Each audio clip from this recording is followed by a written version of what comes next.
हे प्रियाजू, आपकी कृपा से मेरे मन में एक पवित्र अभिलाषा जागृत हुई है। पता नहीं ऐसा भाग्य कभी जगेगा कि नहीं, पर अभिलाषा तो जग गई है। अभिलाषा यह है लाडली जो कि मैं आपके रूप रसाशों का नेत्रों के द्वारा पान करूं, आपको देखूं, आप प्रिया प्रीतम का दर्शन पाऊं। और दर्शन ही केवल नहीं, सुंदर सुंदर वृंदावन की कलियां पुष्प को चयन करके सुंदर कलियों के आभूषण और पुष्पों की माला आप युगल सरकार को धारण कराऊं, अपने हाथ से फूल चयन करूं, अपने हाथ से फूल माला कलियों के आभूषण बनाऊं और आप युगल सरकार को धारण कराऊं।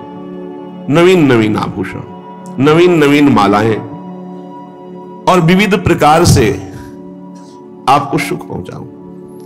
और अवसर मिले तो मैं बातों में इतना प्रवीण कि आप दोनों को हंसा दूं, रसबतियां ऐसी हास परिहास की बातें करूं, आप दोनों को सुख पहुंचाऊंगा। प्रियवादन, आप दोनों को सदैव सुख पहुंचे ऐसी ही बात कहूंगा। और हे लाडली, नित्य नवीन नवीन सेवा करके आप युगल सरकार को सुख पहुंचाते हुए अपने नेत्रों की पुत्री बनाकर रखना चाहता। आप ऐसी कृपा करो, जब आप दोनों युगल सरकार गलवहियां दिए हुए वृंदावन की कुंज निकुंजों में विहरण करें तो हम पीछे पीछे आपका यश गान करते हुए चले। हिलमिल डोलहु दो लगी पाछे गावत गीत रसाला, रचि रचि रास लाड़िले नाचत शोभा विशद विशाला। तू कंकन किंकिनी नूपुर बाजत नाचत मोर मराला। वारों तन मन जीवन कोटिक देख देख ते ही काला। ले ले पंखी पीछे डोलहूं हरिश्रम होत निहाला। ये ममास पूजा ये स्वामिनी भोरी शरणागत हे प्रतिपाला मेरी लाडली। आप युगल सरकार जब वृंदावन की कुंज निकुंजों में विहरण कर रहे हो, फिर हम पीछे पीछे मधुर गान आप युगल सरकार का कर रहे। इतने में सखियों ने अद्भुत संगीत वादन किया, आप दोनों रास कर रहे। वृंदावन की मयूर मंडली आकर आपके साथ नृत्य कर रही, हंस मंडली, और मैं इस सुख को देख रही हूं। आपकी कंकन किंकिनी नूपुर ध्वनि से मिलकर सब वाद्य बज रहे।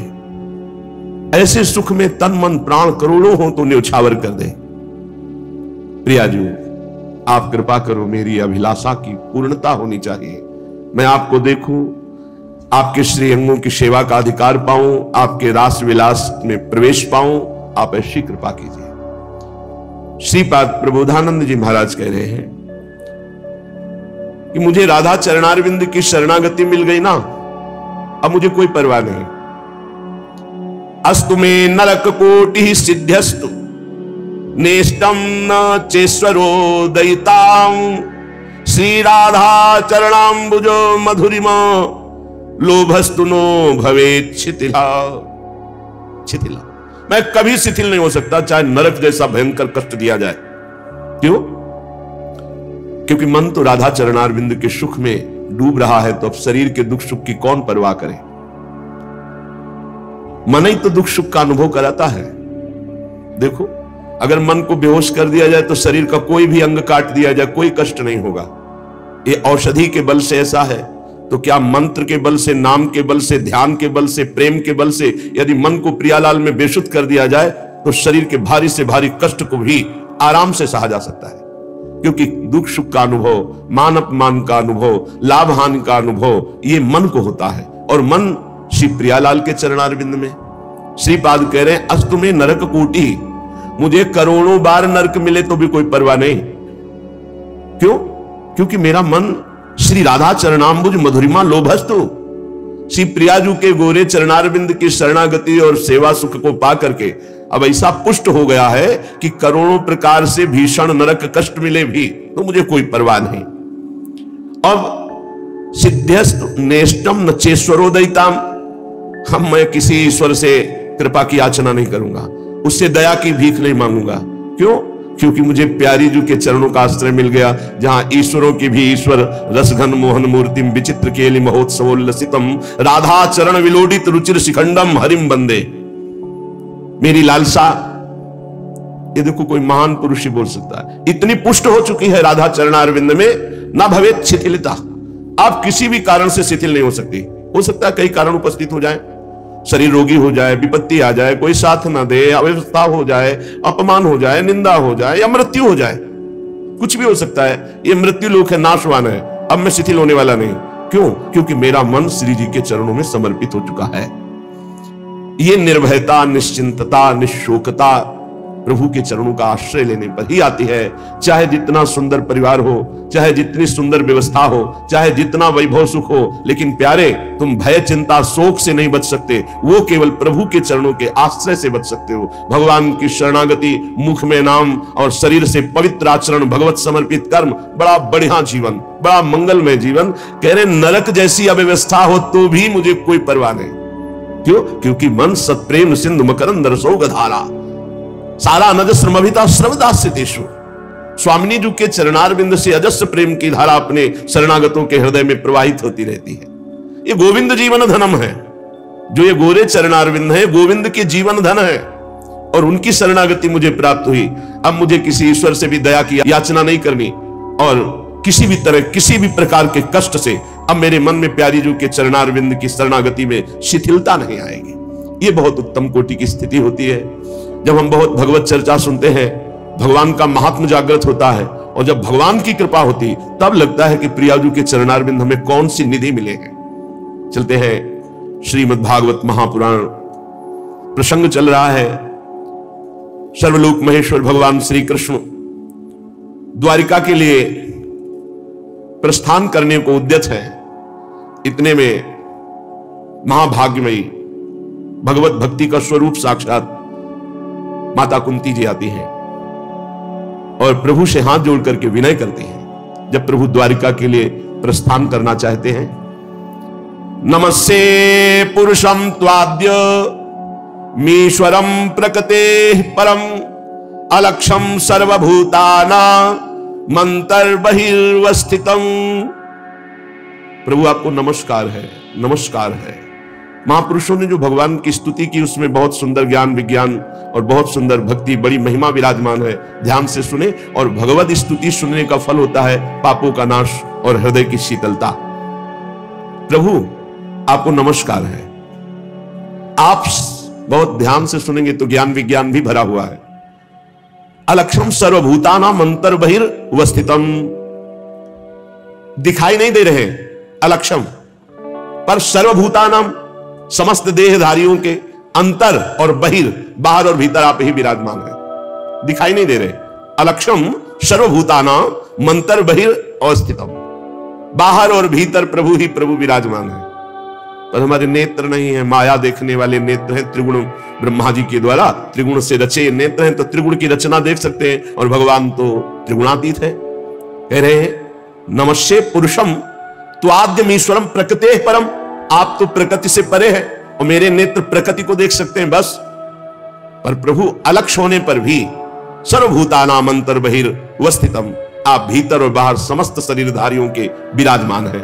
तो दिखाई क्यों नहीं दे रहे? माया जवनिकाच्छन्नम अज्ञान, ये अज्ञान जो माया जनित है, इसी के कारण नहीं दिखाई दे रहे। अधोक्षज अव्यय नालक्ष्य से मूढ़ दृशा नटो नाट्य धरो यथा। प्रभु भला मैं तो अबोध नारी हूं, आप पुरुषोत्तम अविनाशी आदि पुरुष, प्रकृति से परे, इंद्रियों में जो भी सामर्थ्य है, जिस विषय को जानते हैं, पर उनकी सामर्थ्य नहीं कि आप तक वो पहुंच सके। प्रभु जो अभी मूढ़ता के अंतर्गत है, वो आपको नहीं जान सकते। मूढ़ कौन पुरुष है? अहंकार विमूढ़ात्मा करता मिति मन्यते, मैंने ये किया, मैं करूंगा, मैं ऐसा कर सकता हूं, मैं, ये मूढ़ता। जब तक मूढ़ता है तब तक आपको कोई जान नहीं सकता।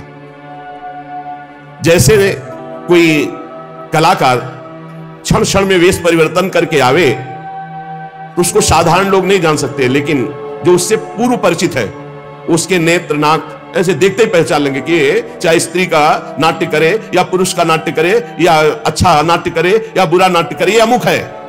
ऐसे ही जो परमहंसा नाम, मुनि नाम, अमलात्मा नाम, जो परमहंस जन है, जो मुनि जन है, जिनका मायामल नष्ट हो चुका है, वो आपको देखते ही पहचान जाते हैं। जड़ चैतन्य स्थिर जितना भी स्थित दिखाई दे रहा है, ये जड़ चैतन्य स्त्री पुरुष नानात्व। बोले वासुदेवा स्वरमिति सा महात्मा सुदुर्लभा, केवल भगवान श्री कृष्ण ही विराजमान है। कौन जान पाता है? जो माया जवनिका छन्न वो नहीं, जो मूढ़ है वो नहीं, जो अज्ञानी है वो नहीं। परमहंसा नाम, मुनि नाम, अमलात्मा नाम, जो निर्मल हृदय वाले परमहंस जन है, मुनि जन है, वो आपको देखते ही क्या बहुनाम जन्मनावंते ज्ञानवान माम प्रपद्यते वासुदेवा सर्वमिति सा महात्मा सुदुर्लभा। वो परमहंस महात्मा जन आपको देखते ही पहचान जाते, आप ही आप है। समस्त भूतों के रूप में आप ही आप है, समस्त भूतों के बाहर भी आप है, समस्त भूतों के भीतर भी आप है, समस्त भूतों के नजदीक आप है, समस्त भूतों से दूर आप है। बहिरंतस्य भूतानाम चरम चरमेव च सूक्ष्मात् तद विज्ञेयम् दूरस्थम शांति के चतत। भला हम अल्प बुद्धि आपको कैसे पहचान सकती है? हे श्री कृष्ण, हे वासुदेव, कृष्णाय वासुदेवाय देवकी नंदनाय च नंद गोप कुमाराय गोविंदाय नमो नमः। नमः पंकज नाभाय, नमः पंकज मालिने, नमः पंकज नेत्राय, नमस्ते पंकजांघ्रे।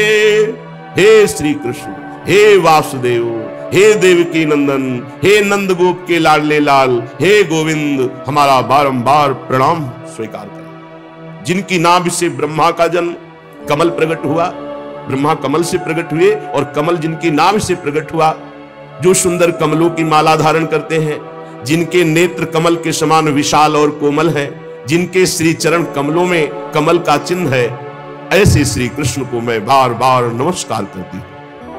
हे ऋषिकेश, जैसे आपने दुष्ट कंस के द्वारा कैद की हुई चिरकाल से शोकग्रस्त देवकी मैया की रक्षा की, वैसे ही पुत्रों सहित मेरी भी आपने बार बार विपत्तियों से रक्षा की। हे श्री कृष्ण, आप हमारे स्वामी हैं, आप सर्वशक्तिमान हैं। कहां तक गिनाऊं? विष से हमारी रक्षा की, लाक्षाग्रह से हमारी रक्षा की, हिडिंबादि राक्षसों से, ये द्यूत सभा में दुष्टों की दृष्टि से, वनवास की विपत्तियों में अनेक प्रकार आपने रक्षा की। बड़े बड़े महारथियों के दिव्यास्त्रों से, अश्वत्थामा के ब्रह्मास्त्र से आपने हमारी रक्षा की। हमारी ही नहीं, जो आपकी शरण में है उन सब की आप रक्षा करते हैं। हे जगत गुरु, मैं आपसे एक वरदान चाहती हूं। विपदा संतु नः शश्वत् तत्र तत्र जगत गुरु। ये कोई भगवत प्राप्त महात्मा ही मांग सकता है, दूसरा नहीं। भवतो दर्शनम यत् स्याद पुनर्भवो दर्शनम। जगत गुरु, मैं आपसे एक वरदान चाहती हूं। क्या? हमारे जीवन में कदम कदम पे भारी विपत्तियां आती रहे, ऐसी कृपा कर दो। क्या क्या मांगा, क्या मांगा है? ये कोई नहीं मांग सकता, विश्व में कोई नहीं मांग सकता। सोचो, मांगने की बात सोचो तो क्या मांगना होगा? हे जगत गुरु, कदम कदम पे सुख की वर्षा हो, कभी विपत्तियां ना आवे। लेकिन ये क्या कह रही माता कुंती जी? विपदा संतु नः शश्वत् तत्र तत्र जगत गुरु। जगत गुरु, हमारे जीवन भर सर्वदा कदम कदम पे विपत्तियां आती रहे। प्रणाम है ऐसी महामहिम माता कुंती जी, प्रणाम है। ये बात मांगने के लिए प्रणाम है। ये सब डरते हैं, अपमान से डरते हैं, निंदा से डरते हैं, विपत्ति से डरते हैं, तिरस्कार से डरते हैं। भक्त ऐसा हृदय, क्या देखा विपत्ति में? बोले भवतो दर्शनम यत् स्याद पुनर्भवो दर्शनम। जगत गुरु, मैंने जब जब विपत्ति आई तब आपको अपनी तरफ भागते हुए देखा है। डरना मत, अभय व्रत किए हुए मेरी तरफ भागते हुए आए। आज विपत्ति खत्म हुई तो पीठ करके द्वारिका जा रहे हो। मुझे नहीं चाहिए ऐसी संपत्ति, मुझे कदम कदम पर विपत्ति चाहिए जिससे आपका दर्शन होता है। और जिसको एक बार आपका दर्शन हो जाता है अपनर्भव, उसका कभी जन्म नहीं होता, जन्म मरण के चक्र से मुक्त हो जाता है। हे जगत गुरु, हमें कदम कदम पर जीवन भर विपत्तियां दीजिए, क्योंकि विपत्तियों में मुझे आपका दर्शन हुआ। और ये सच्ची बात है, विपत्ति शरणागति पुष्ट करती है, तिरस्कार अपमान अवहेलना प्रभु में आसक्ति पैदा करता है। ये निज अनुभव। तिरस्कार अपमान अवहेलना जिसे अपना माना जाता है जब उनके द्वारा होती तो भगवत शरणागति पुष्ट होती है। भगवान बड़े कृपालु होते हैं, जिनको अपने जनों के द्वारा, निज जनों के द्वारा अपमान अवहेलना तिरस्कार मिलता है, तब उनके हृदय में एकमात्र मेरे तो गिरधर गोपाल दूसरो न कोई, ये जन्म जन्म की बिगड़ी बन जाएगी जिस दिन भगवान से एकाग्रता पूर्वक शरणागति पुष्ट हो गई। हे जगत गुरु, जन्म मृत्यु के चक्कर में उसे कभी नहीं आना पड़ता जिसे एक बार भी आपका दर्शन हो जाए। प्रभु, ये ऊंचे कुल में जन्म होना, जन्मैश्वर्य श्रुत श्री भिरेद मान मदः पुमान, ये सब अहंकार, कुछ नहीं है इसमें।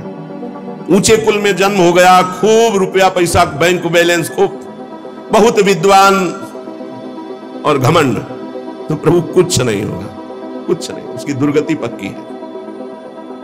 क्योंकि वो घमंड में आकर ऐसे पापाचरण करेगा, दुर्गति प्राप्त हो जाएगी। वो दैन्य होकर आपकी शरण में नहीं आएगा, वो नाम जप नहीं करेगा, वो भजन नहीं करेगा। जिनको थोड़ा शरीर स्वस्थ है, ऐसे यत्किंचित धन है, संतों के प्रति उनकी भावना शास्त्र के प्रति या भगवान के प्रति नहीं होती। हे प्रभु, ये ऊंचे कुल में जन्म होना, ये ऐश्वर्य रुपया पैसा विद्या ये संपत्ति, ये घमंड पैदा कर देते हो। घमंड दुर्गति,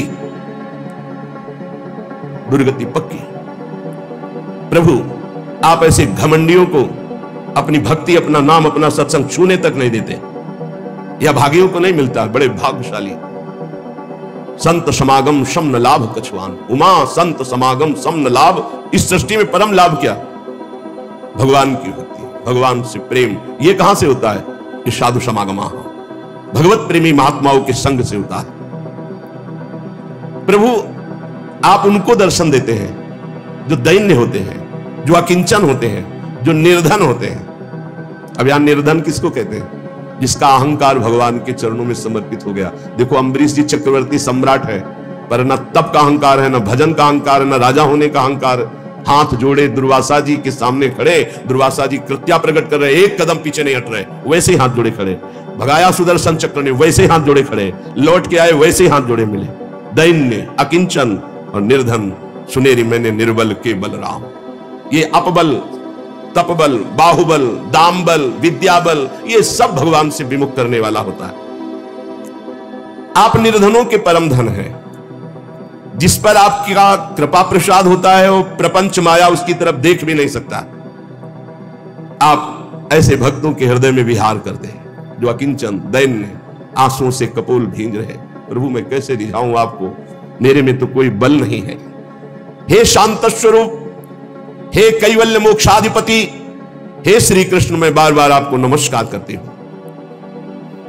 मैं आपकी कृपा से जानती हूं कि आप कौन हैं। आप अनादि, अनंत, सर्वव्यापक, सबके नियंता, काल रूप, परम ईश्वर हैं। ये मैं अनुभव कर रही हूं। कुंती माता कह रही, संसार के समस्त पदार्थ और प्राणी ये आपस में राग द्वेष करके विषमता के कारण परस्पर अशांत हो रहे, जल रहे, लड़ रहे, मर रहे, परंतु आप उस स्थिति में भी उनमें समान रूप से विराजमान रहकर निर्लेप रहते हैं। भगवान, आप जब मनुष्यों की सी लीला करते हैं तो कौन ऐसा है जो आपको जान सके? आप क्या करना चाहते हैं कोई नहीं जानता। और मैं आपकी कृपा से जानती हूं कि आपका कभी कोई ना प्रिय है और ना अप्रिय है, पर जो आपको प्यार करते हैं आप उनसे ये था माम प्रपद्यन्ते तास तथैव भजामि। ना भगवान का कोई प्रिय है ना अप्रिय है, पर आप जब भगवान से प्यार करेंगे तो भगवान पक्षपाती हो जाएंगे, आपका पक्ष ले लेंगे, आप जीत जाएंगे। लोगों की ही बुद्धि आपके प्रति विषम होती रहती है। हम अपनी बुद्धि का इतना सम्मान करते हैं कि शास्त्र, संत, गुरुदेव और भगवान तक के विधान में हम ये निर्णय कर देते हैं उन्होंने ठीक नहीं कहा। ये विषम बुद्धि संसारी पुरुषों की हुआ करती है। आपकी कृपा प्रसाद से मैं आपको जानती हूं। क्या आप विश्वात्मा हैं? आप विश्व रूप हैं। आप ना कभी जन्म लेते हैं और ना आपका कोई कर्म होता है, फिर भी आप जन्म लेते हैं और कर्म करते हैं। पशु पक्षी मनुष्य ऋषि जलचर किसी भी रूप में आप प्रकट हो सकते हैं, ये आपकी लीला है। बचपन में आपने जब दूध की मटकी फोड़कर यशोदा मैया को खिला दिया तो उन्होंने आपको बांधने के लिए हाथ में रस्सी ली। उस समय आप जो भयभीत होकर आंखों में आंसू और काजल कपोलों में ऐसे मल रहे थे, वो सब देख देख करके मुझे बड़ा आश्चर्य हो रहा है। मैं मोहित हो रही हूं। अब भी मेरे नेत्रों के सामने वो झांकी है, मैया के हाथ में छड़ी है। आज से ऐसा करेगा?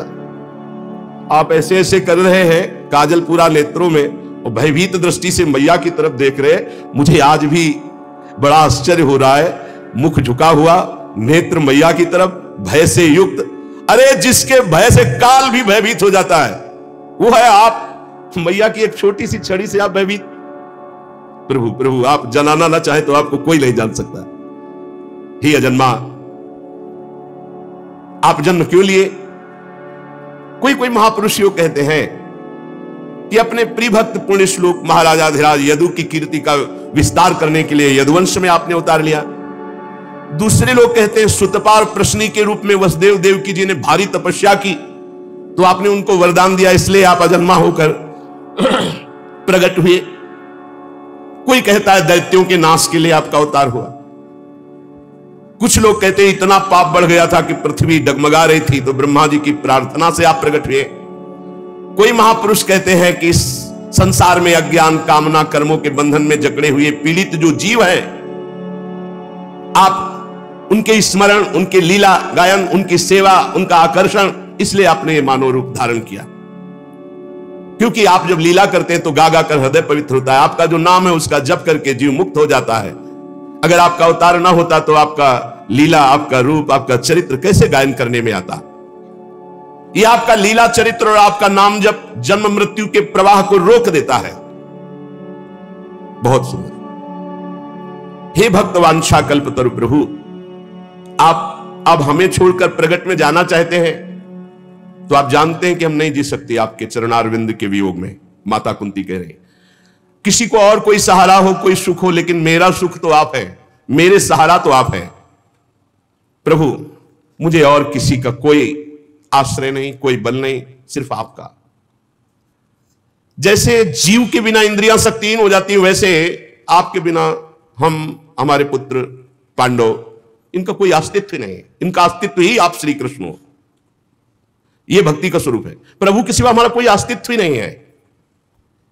हे श्री कृष्ण, आपके विलक्षण श्री चरणों में चरण चिन्ह है और यह भूमि आपके चरण चिन्हों से युक्त हुई। जब आप चले जाओगे ना तो शोभा विहीन भूमि हो जाएगी। प्रभु, आपकी दृष्टि का प्रभाव है कि विश्व का सारा सुख और समृद्धि इस समय यहां खेल रही, क्योंकि आप विश्वात्मा विराजमान हो।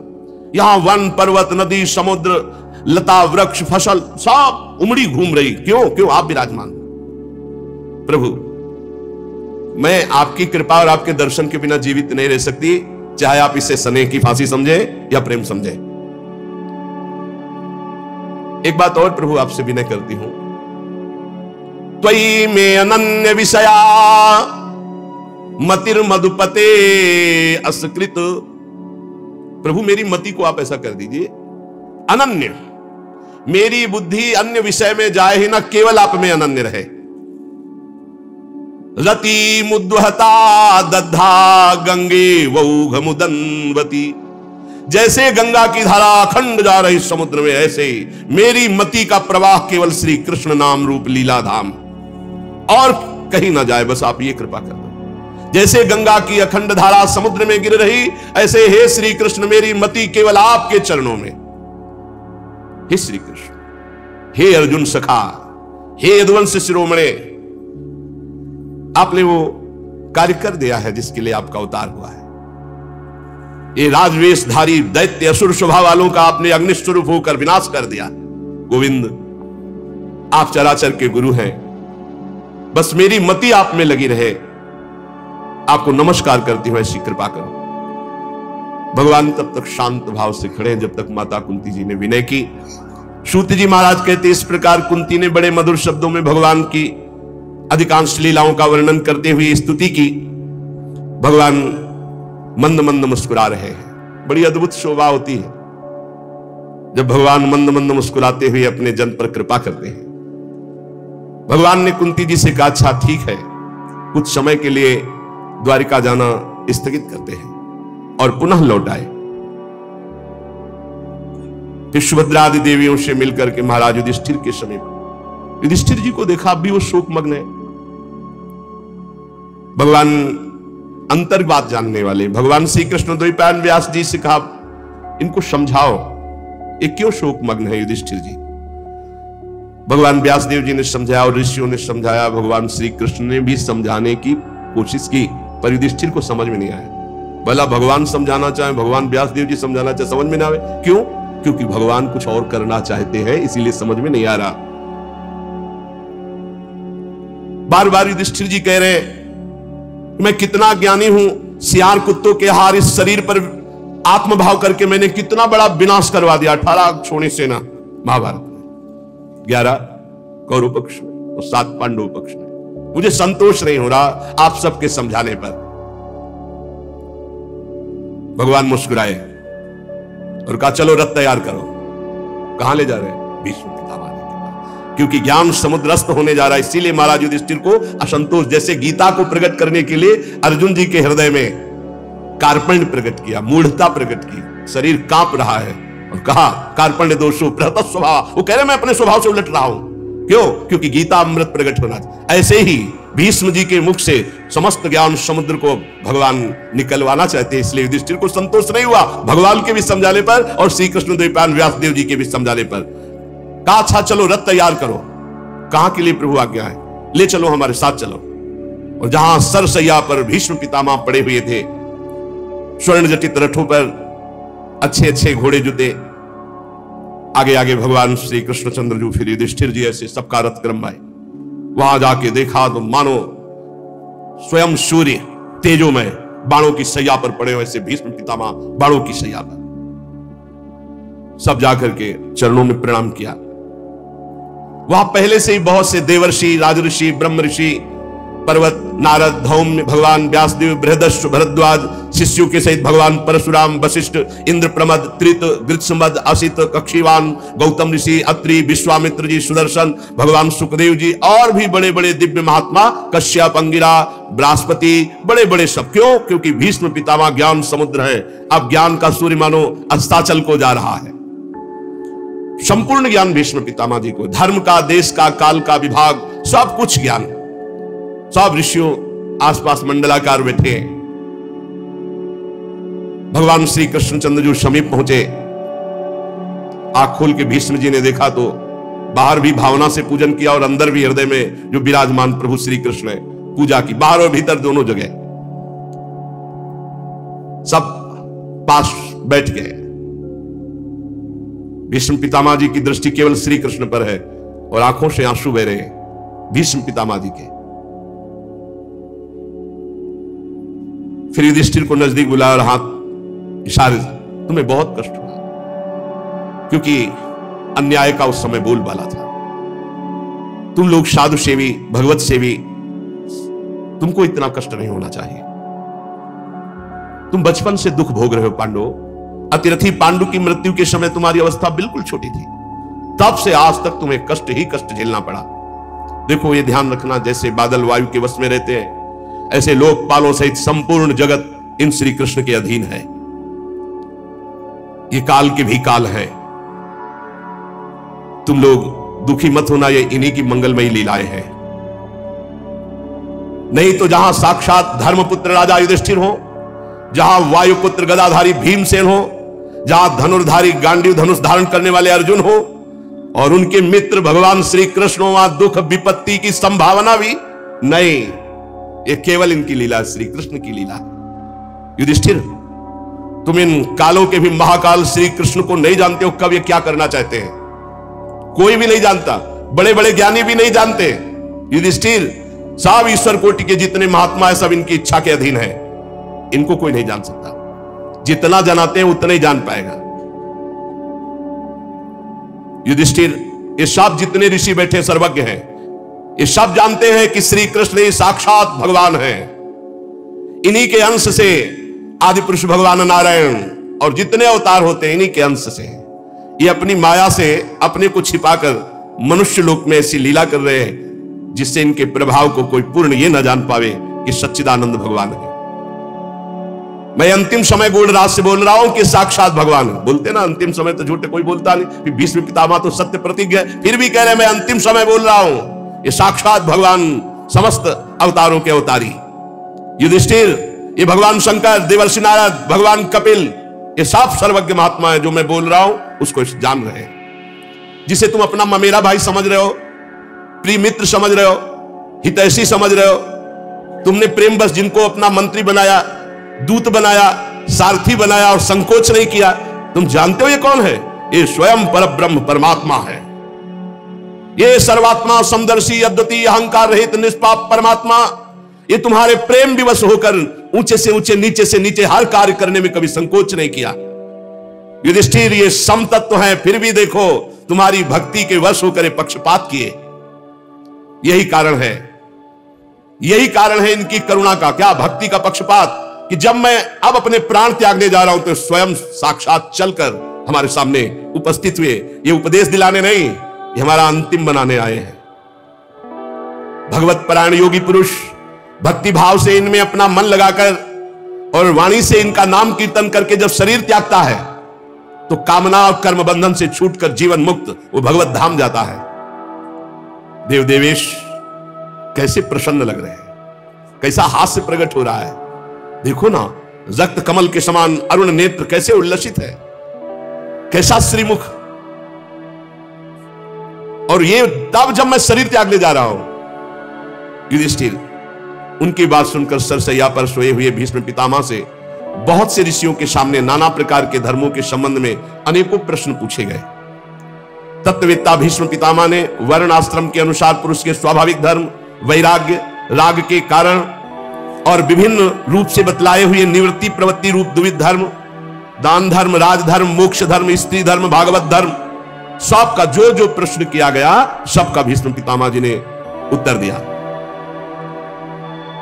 भीष्म पितामह जी शांत होते चले जा रहे हैं। फिर भगवान श्री कृष्ण में दृष्टि लगाई, प्रश्न उत्तर बंद। देखा पीतांबर फहरा रहा है, नील मेघ की कांति गंभीर मुद्रा में भगवान श्री कृष्ण खड़े। भीष्म जी की एकटक आंख श्री भगवान पे। क्या सुंदर मृत्यु का अब भीष्म जी है, क्या सुंदर। आसपास सब भगवत स्वरूप महात्मा, सामने भगवान श्री कृष्ण। भीष्म जी को अब किंचन मात्र भी दुख नहीं है बाणों के चोट का। समस्त इंद्रियों को एक जगह रोक दिया, मन को एकाग्र किया और भगवान श्री कृष्ण से कहा, इतिमति रूप कल्पिता वितृष्णा भगवती सात्वत पुंगवे विभूमि स्वसुखम उपगते क्वचिद विहर्तुम प्रकृतिमुपेयुषु यद्भव प्रवाह त्रिभुवन कमनं तमालवर्णं रविकर गौरवरांबरं दधाने वपुरल ककुलावृताननाब्जं विजय सखे रतिरस्तु मेन वद्या। मृत्यु का समय है। मैंने आज तक अपनी बुद्धि को बचा के रखा है बलिहारी, समस्त साधनों से पवित्र करके शुद्ध एवं कामना रहित करके आज तक बचा कर रखा है। हमारी बुद्धि ने किसी का वर्ण नहीं किया, कुंवारी है। हे श्री कृष्ण, आज इस बुद्धि का वर्ण करो आप। अंतिम समय है, आज तक बचा के रखा है, निष्कलंक है, परम पवित्र है, कामना रहित है, समस्त साधनों से पवित्र की हुई बुद्धि आज मैं आपको समर्पित करता हूं, स्वीकार करो। कुंवारी है बुद्धि, वर्ण कर लो आप। जो सदा सर्वदा आनंद स्वरूप में स्थित रहते हैं, अपने ही स्वरूप में रमण करते हैं, लीला करने की इच्छा से प्रकृति को स्वीकार करते हैं। ये सृष्टि परंपरा जिनके ही इच्छा से चल रही, जिनका शरीर त्रिभुवन सुंदर श्याम तमाल के समान श्यामला, जिस पर सूर्य रश्मियों के समान श्रेष्ठ पीतांबर लहरा रहा, कमल सदृश नेत्र, कमल सदस्य मुख, घुंघराली अलकावली मुस्कुरा रहे। हे अर्जुन सखा, हे श्री कृष्ण, मेरी निष्कपट प्रीति आप में। मुझे याद है उस झांकी आपकी, जिस समय मैंने प्रण किया था कि शांतनु पुत्र गंगा पुत्र भीष्म नहीं कहूंगा, यदि आपको युद्ध में अपना प्रण छोड़कर अगर अस्त्र लेकर न दौड़ा दूं तो गंगा पुत्र नहीं कहूंगा। तो आपने अपना प्रण तोड़ दिया और मेरी बात रखी। बड़ी विलक्षण झांकी, मुख पर घुंघराली अलके, घोड़ों की टाप से उड़ी हुई धूल, पसीने की छोटी छोटी बूंदें, मुझे याद है वो झांकी। और मैं अपने दिव्यास्त्रों से आपके शरीर को बेंध रहा था। ये पूजा आपके कवच को छिन्न भिन्न कर दिया। पर उस समय भी मेरा मन, मेरा प्राण, मेरा शरीर, मेरा अंतःकरण, मेरी आत्मा आपको समर्पित थी। अर्जुन सखे, आपने पार्थ के लिए सब सैनिकों की आयु छीन ली, विपक्ष की। मेरी परम प्रीति है आप में, आज खोल के बोल रहे, मेरी परम। उस समय भी मैं, जिस समय आपको बाण मार रहा था, मेरा जीवन, मेरा प्राण, मेरा आत्मा, मेरा सर्वस्व आप थे। खेल था। अर्जुन जब अपने मुझ जनों को देख करके मोहित हुए, तब आपने उनकी अविद्या का नाश करने के लिए विशुद्ध गीता का उपदेश किया। ऐसे गीता गायक श्री कृष्ण में मेरी प्रीति है। श्री कृष्ण, भला आप ईश्वर की प्रतिज्ञा को कोई तोड़वा दे, लेकिन आपने मेरी बात रखने के लिए जैसे सिंह हाथी को मारने दौड़े, ऐसे रथ का पहिया लेकर कूद पड़े मुझे मारने के लिए। प्रभु, और मुझ आताताई ने उस समय भी आपके ऊपर बाण चलाए, आपका कवच तोड़ डाला। अर्जुन के रोकने पर भी बलपूर्वक जब मेरी तरफ दौड़े, मैंने बाण और धनुष रख दिया और कहा, जय हो आपकी। आपने अपना प्रण तोड़ करके मेरे प्रण की रक्षा किया, मार डालिए, मुझे कोई फर्क नहीं पड़ता। उस समय भी रोषपूर्ण दृष्टि और भक्तवत्सलता झलक रही थी। ऐसे श्री कृष्ण में मेरी एकमात्र गति। अर्जुन के रथ की रक्षा में सावधान, बाएं हाथ में घोड़ों की राश, दाहिने हाथ में चाबुक और मुख पर अपूर्व शोभा। उस महाभारत युद्ध में मैंने सदैव इसी रूप को देखा है। और मैं मरणासन मरने जा रहा हूं, तो आप करुणा करके पार्थ सारथी मेरे सामने खड़े हो। मेरी परम प्रीति आपके चरणों में हो। जिनकी लटकीली सुंदर चाल, हाव भाव चेष्टाएं, मधुर मुस्कान, प्रेम भरी चितवन, अंतिम समय एकदम गोपियां रासलीला में जो सुख प्राप्त किए, ऐसे श्री कृष्ण का आलिंगन, ऐसे श्री कृष्ण के साथ प्रेमोन्माद से मतवाली होकर नृत्य करना, मैं चिंतन करता हूं सुख का। और ऐसे श्री कृष्ण में मेरी परम प्रीति। जिस समय युधिष्ठिर का राजसूय यज्ञ हो रहा था, मुनियों और बड़े बड़े राजाओं से भरी हुई सभा में सबसे पहले इन्हीं श्री कृष्ण की अग्र पूजा हुई मेरी आंखों के सामने। वही प्रभु आज मेरी मृत्यु के समय मेरे सामने खड़े, कितने कृपालु हैं। वास्तव में इस समय मैं श्री कृष्ण को प्राप्त हो रहा हूं। न भय है, न भ्रम है, न कोई संशय है। समस्त ऋषियों, सबके हृदय में विराजमान श्री कृष्ण को मैं प्राप्त हो रहा हूं। धीरे धीरे वाणी मौन, नेत्र मूंद लिए। जे ही सबने देखा, भीष्म पितामह की वाणी रुक गई, दृष्टि मुंद गई। सब एकदम अचानक खड़े हो गए और देखा प्राण रहित भीष्म का शांत शरीर। भगवान में सबसे कहा, मैं भगवान को प्राप्त हो रहा हूं। ये अंत सामने भगवान, दृष्टि, मन, बुद्धि, चित्त, प्राण सब भगवान के चरणों में समर्पित कर दिया। अनंत ब्रह्म श्री कृष्ण में भीष्म पितामह जी वैसे ही लीन हो गए। आप चारों ओर सन्नाटा छा गया, जैसे दिन के बीतने पर संध्या काल के बाद पक्षियों का कलरव शांत हो जाता है। उसी समय देव वाद्य बजने लगे, आकाश से पुष्पों की वर्षा हुई। भगवान श्री कृष्ण भी शांत गंभीर मुद्रा में, भीष्म जी का जीवन लीला शांत हुई। युधिष्ठिर जी भगवान की आज्ञा के अनुसार अंत्येष्टि संस्कार कराए। मुनियों ने भगवान श्री कृष्ण की पूजा अर्चना वंदना की। फिर सब ऋषिजन अपने अपने आश्रम को लौट गए। शौनक जी ने पूछा, धार्मिक शिरोमणि महाराज युधिष्ठिर ने अपनी पैतृक संपत्ति को हड़प जाने के इच्छुक आताताइयों का नाश करके अपने भाइयों के साथ किस प्रकार से राज्य शासन किया, कौन कौन से काम किए? क्योंकि महाराज युधिष्ठिर की भोगों में तो प्रवृत्ति थी नहीं। सूत जी कहते हैं, संपूर्ण सृष्टि को जीवित करने वाले भगवान श्री हरि कलहाग्नि से दग्ध कुरुवंश को पुनः अंकुरित कर युधिष्ठिर को उनके राज्य सिंहासन पर बैठाकर बहुत प्रसन्न हुए।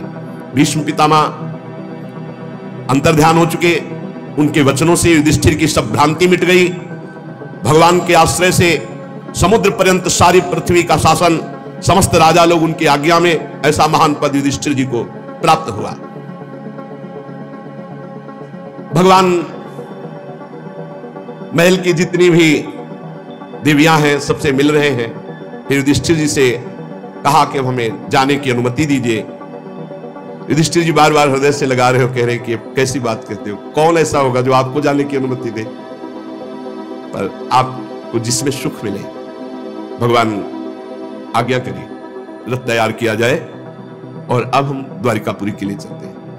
समान उम्र वालों को आलिंगन किया, छोटी उम्र वालों ने जो भगवान को प्रणाम किया तो आशीष दिया। सुभद्रा, द्रौपदी, कुंती, उत्तरा, गांधारी, धृतराष्ट्र, युध, कृपाचार्य, नकुल, सहदेव, भीमसेन, धौम्य, सत्यवती, ये सब मूर्छित से हो रहे हैं भगवान के वियोग की भावना में।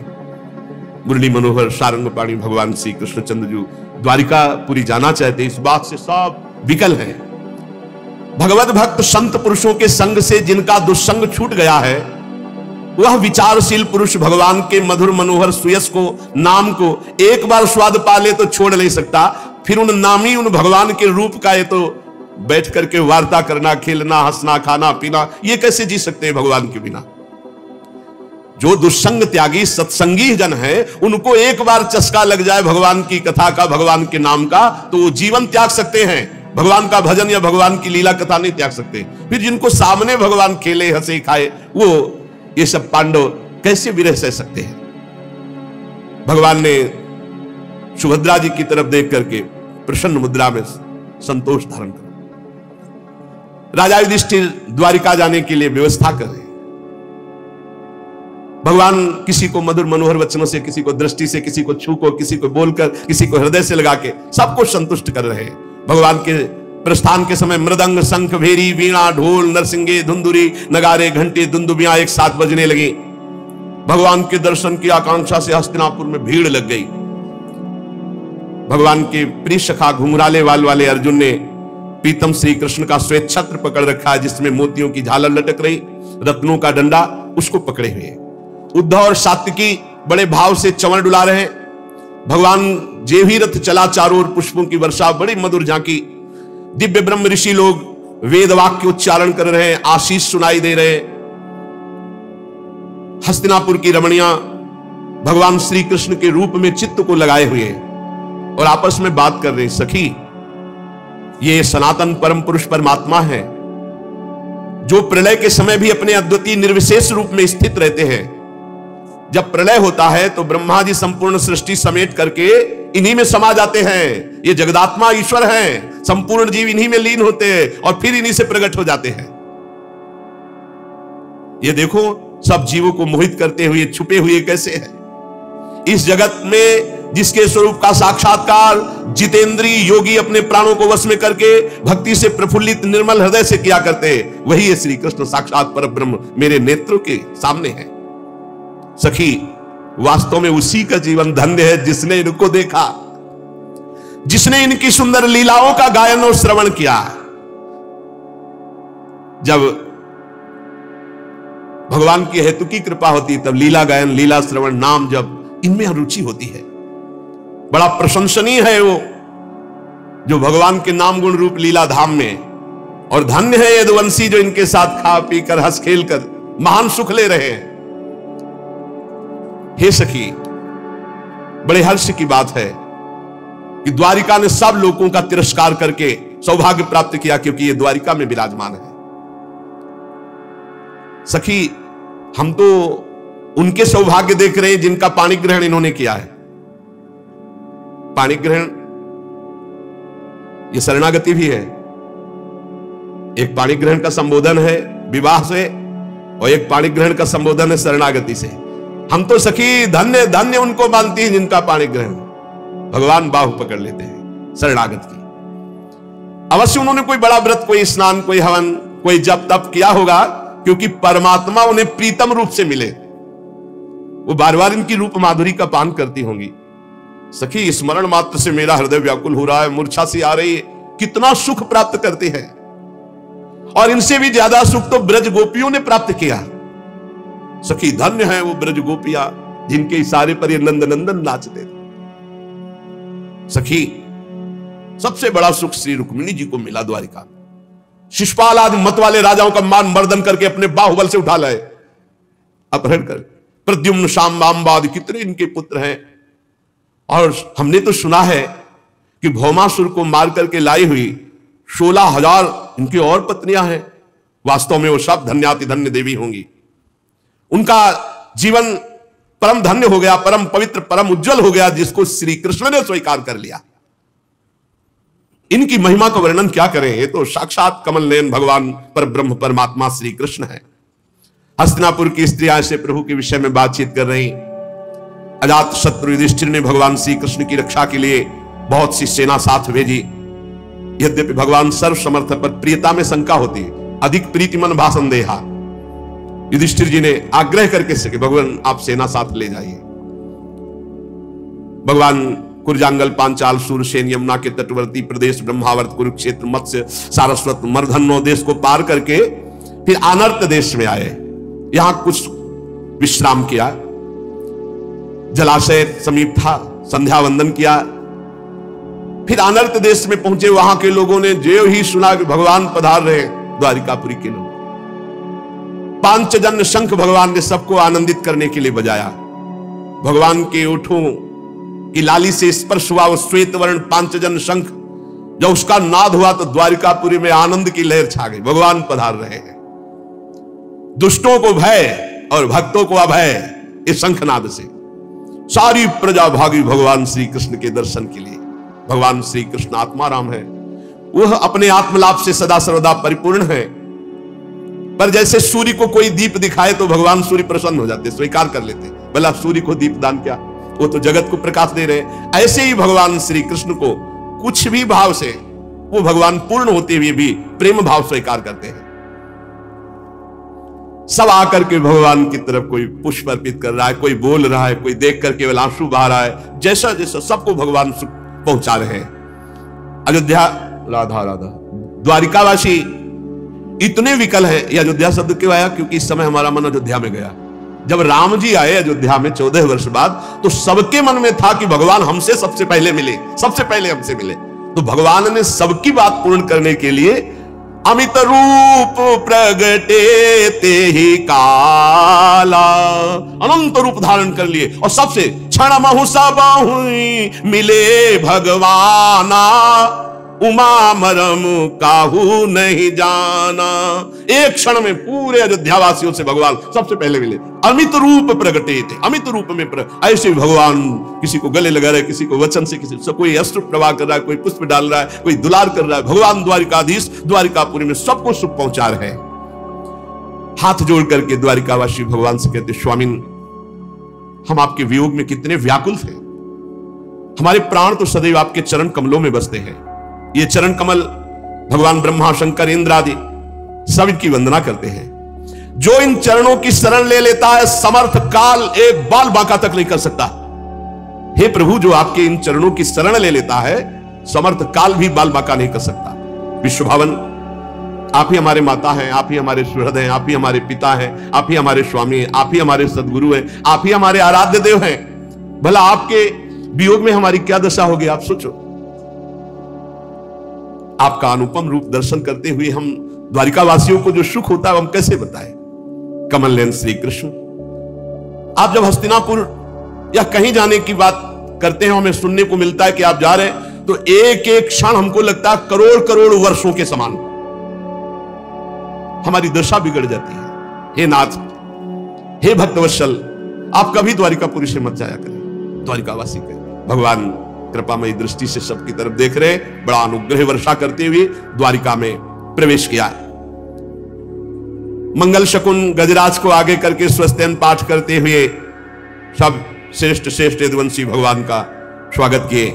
भगवान सबसे अलग अलग यथा योग्य मिले। किसी को सिर झुकाकर प्रणाम किया, किसी के पैर छुए, किसी को नेत्रों से देख लिया, किसी को गले से लगाया, किसी से हाथ मिलाया, किसी की तरफ मुस्कुरा भर दिया, किसी की तरफ प्रेम दृष्टि। जैसा अधिकारी वैसे ही भगवान ने सबको, द्वारिकावासी सबको सुख प्रदान किया। बालक वृद्ध सब भगवान सबसे मिल रहे। भगवान श्री कृष्ण के बाहर रहने के कारण जितनी विरह व्यथा थी सब द्वारिका की वासियों की दूर हुई। जिनकी निर्मल और मधुर हंसी, लजीली चितवन एक बार हृदय में बैठ गई तो विश्व विजयी कामदेव का भी कोई प्रभाव उसके हृदय में नहीं पड़ता।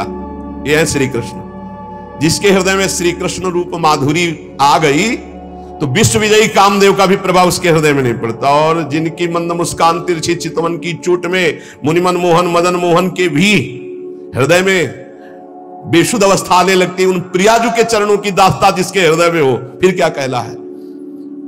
श्री कृष्ण अपने एकांत सेवी निज जनों को बहुत सुख प्रदान करते हैं। शौनक जी ने कहा, सूत जी अभी पीछे आपने बताया था कि अश्वत्थामा ने ब्रह्मास्त्र चलाया था उत्तरा के गर्भ में,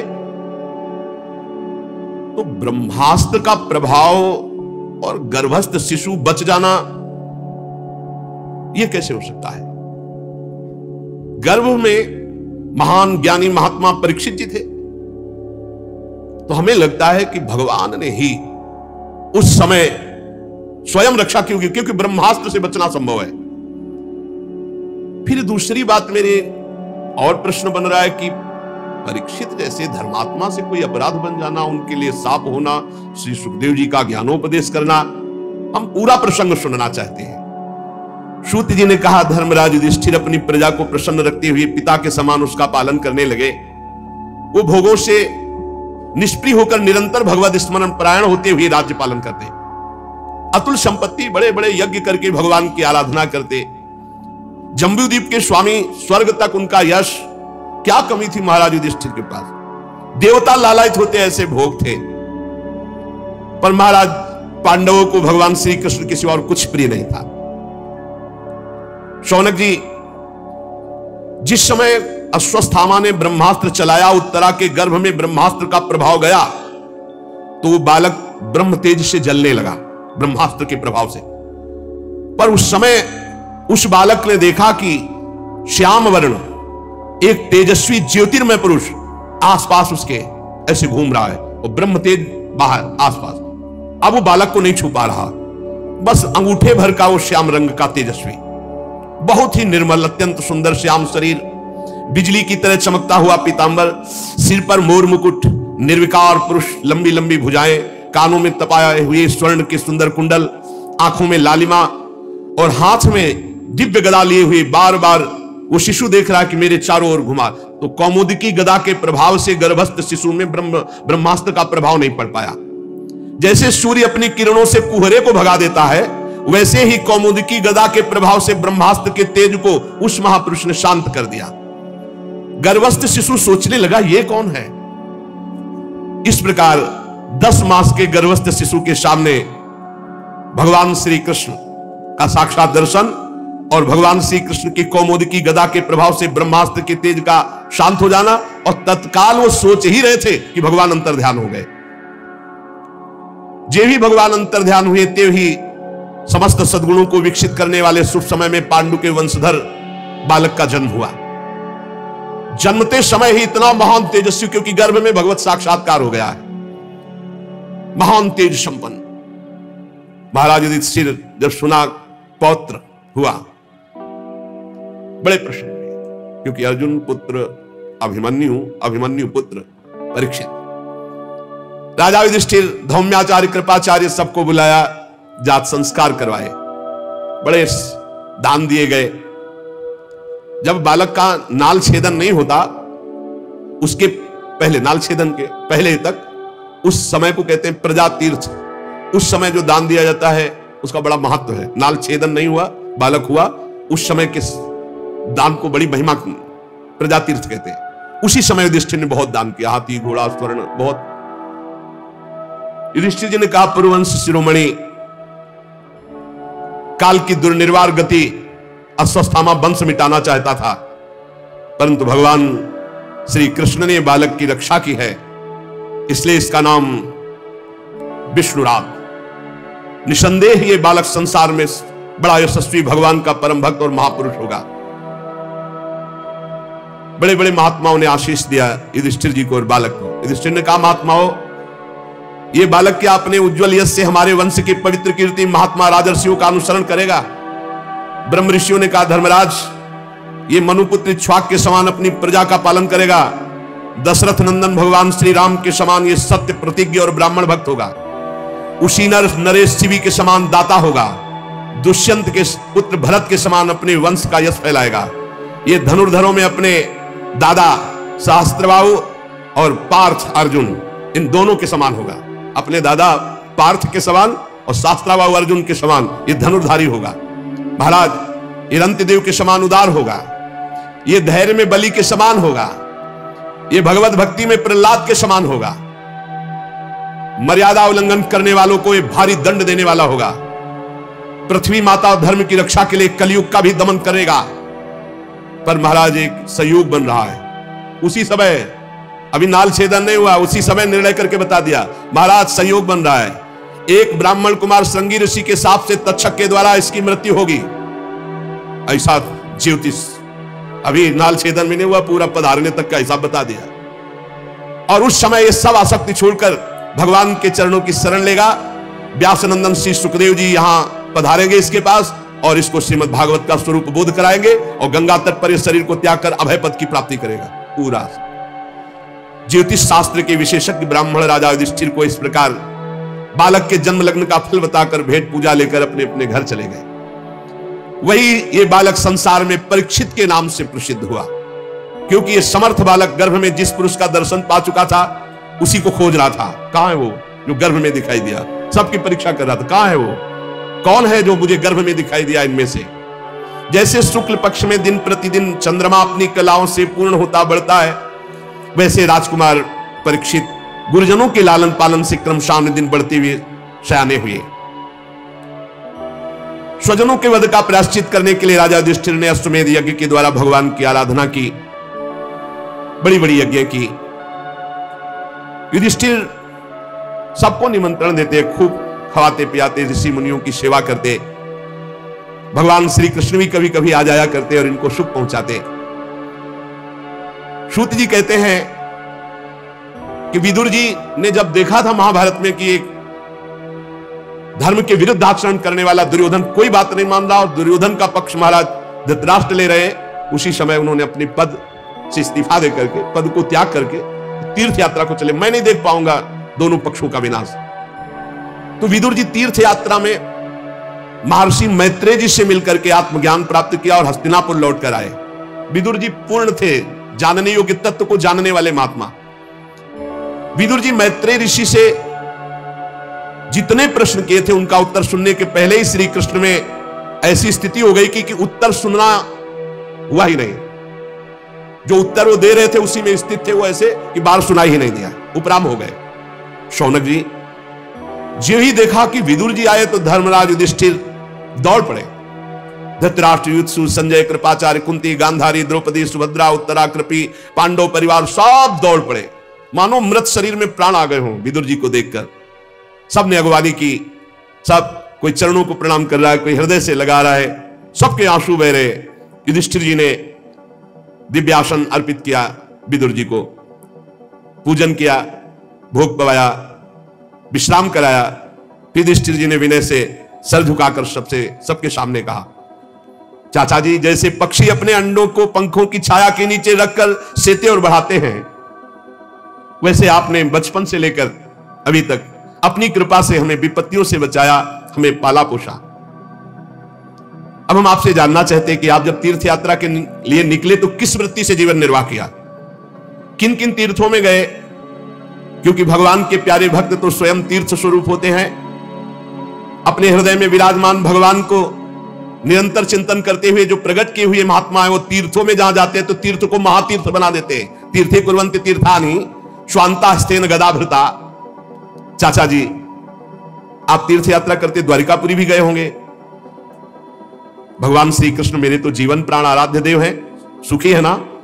आपने जाकर देखा वहां सब सुखी हैं?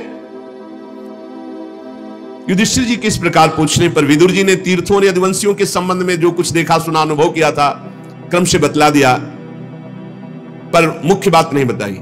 जब ये विदुर जी लौट करके आए थे तब तक यदुवंशियों का राधेश्याम हो चुका था, उसे गुप्त कर लिया, क्योंकि करुणा में विदुर जी पांडवों को अपने सामने कभी दुखी नहीं देख सकते थे, इसलिए उन्होंने कोई असही घटना नहीं सुनाई, क्योंकि वो तो स्वयं प्रकट हो जाएगी, बताने की क्या जरूरत है। हस्तिनापुर में बड़े सम्मान से विदुर जी कुछ समय तक रहे। ये विदुर जी साक्षात धर्मराज हैं, मांडव्य ऋषि के साप से 100 वर्ष के लिए विदुर रूप में आए हुए थे मानव देह में। कई बार सत्संग में सुनाया है मांडव्य ऋषि की चर्चा। इतने दिनों तक यमराज की पदवी पर अर्यमा जी थे, उस पदवी में बैठते ही वो सामर्थ्य आ जाती है। ये दैवी संपदा से युक्त पदवियां हैं, तो अर्यमा जी ठीक पापियों को उचित दंड दे रहे थे। राज्य प्राप्त हो जाने पर अपने लोकपाल सरीखे भाइयों के साथ राजा युधिष्ठिर परीक्षित जी को देख करके बहुत आनंदित रहने लगे कि योग्य अधिकारी है। पर ये सब भूल चुके थे कि एक वो समय है जिसमें सर्वनाश होना है। पांडव भी ये भूल चुके थे कि अनजान में वो समय आ रहा है जिसमें हमारी मृत्यु होनी है, सबको मरना है। परीक्षित जी का वो सौंदर्य, परीक्षित जी का वो सब प्रसन्न थे।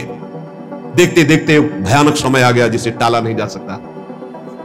विदुर जी ने देखा काल की गति, धृतराष्ट्र से कहा महाराज अब भी तुम्हारी समझ में नहीं आता, वैराग्य दिलाने के लिए कटुवचन बोलना ही होता है। बड़ा भयंकर समय आ रहा है और तुमने बड़ा भयंकर देख भी लिया, फिर भी सुखी होकर इनके टुकड़े खा रहे हो यहां हस्तिनापुर के महल में बैठ करके। मुझे दिखाई दे रहा है सर्वनाश, अब भाग चलो यहां से, निकलो, बात की बात में सर्वनाश हो जाएगा, भागो यहां से, अपना काम बना लो, भजन कर लो।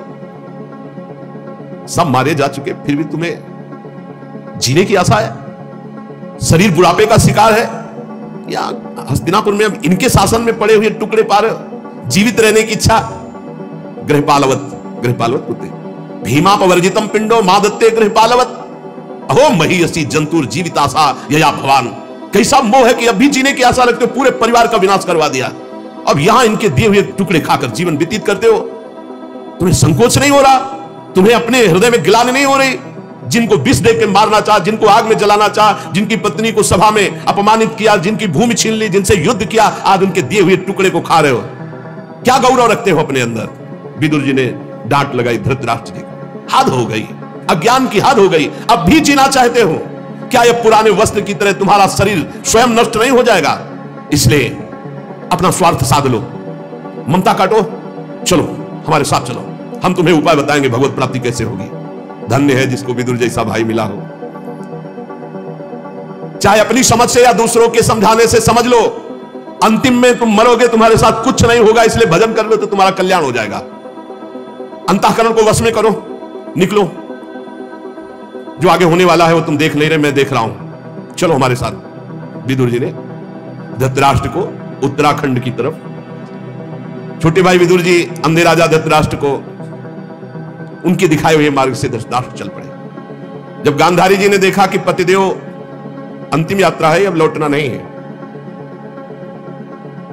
तो जो सन्यासियों को सुख देता है, वीर पुरुषों को लड़ाई के मैदान में अपने शत्रु के द्वारा किए हुए न्यायोचित प्रहार से होता है, वैसा ही पतिव्रता पत्नी को महासुख होता है पति के साथ कष्ट सहने में। उनके पीछे चल दिया। अजातशत्रु युधिष्ठिर प्रातः काल नियम बनाए थे अपने बुजुर्गों को प्रणाम करने का। जो राजमहल में गए, धृतराष्ट्र, विदुर जी, गांधारी, कोई नहीं दिखाई दी।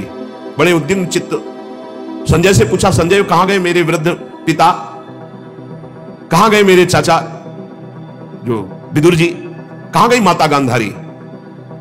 क्या ऐसा तो नहीं कि मंदबुद्धि से मेरे से कोई अपराध बन गया और वो शंका करके चले गए हो?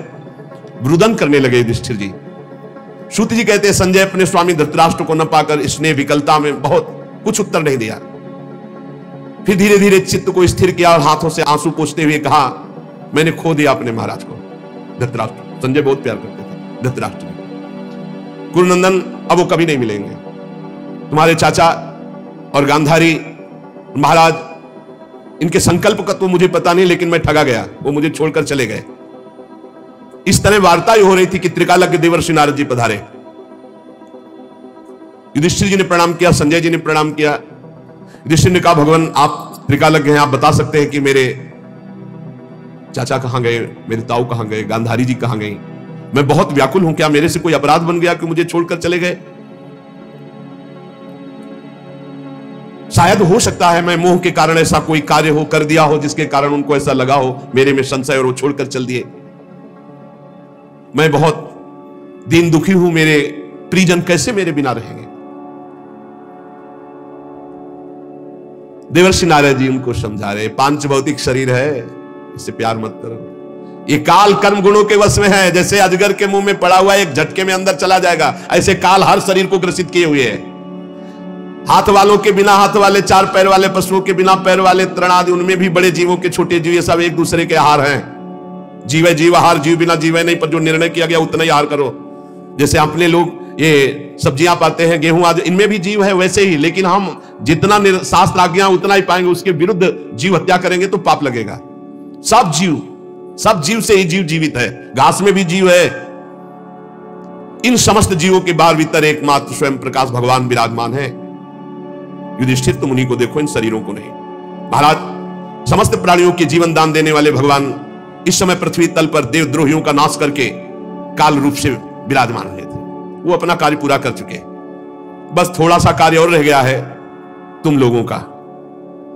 तुम लोगों के भी अंतर ध्यान का समय आ रहा है। धर्मराज, मैं देख रहा हूं जिनके लिए तुम विकल हो रहे हो, हिमालय के दक्षिण भाग में जहां सप्तऋषि प्रसन्नता के लिए गंगा जी ने अलग अलग 7 धाराओं के रूप में अपने को विभक्त कर दिया, सप्त स्रोत कहते हैं, वहां ले गए हैं विदुर जी धृतराष्ट्र और गांधारी को।